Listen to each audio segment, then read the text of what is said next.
Aujourd'hui, on parle de la récente fuite de données chez Free qui a exposé les informations de plusieurs millions d'utilisateurs, dont leurs IBAN. Vous vous demandez peut-être ce que cela signifie pour vous et pourquoi c'est aussi dangereux. Je vais tout vous expliquer et surtout vous donner les bons réflexes à adopter.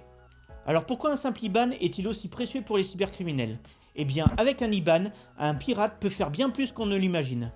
Il peut tenter des prélèvements frauduleux directement sur votre compte, sans autorisation. Une fois l'IBAN en main, certains vont même créer des faux mandats pour tenter de retirer de l'argent. Ils peuvent également souscrire à des abonnements indésirables en votre nom. Imaginez voir apparaître des services payants que vous n'avez jamais demandés. Et même si cela nécessite d'autres données, un cybercriminel pourrait combiner votre IBAN avec d'autres informations pour usurper votre identité et souscrire à des prêts.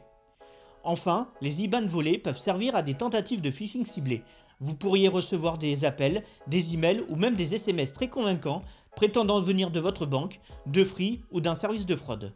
Alors pourquoi se protéger après une fuite de données de cette ampleur?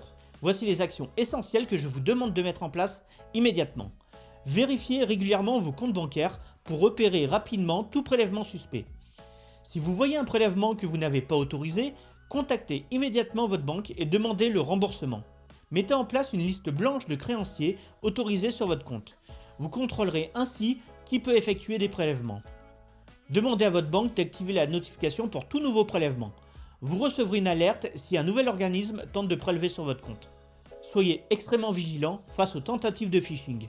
Si vous recevez des messages d'une soi-disant assistance de Free ou d'un service de sécurité bancaire, ne donnez jamais vos informations personnelles sans vérifier.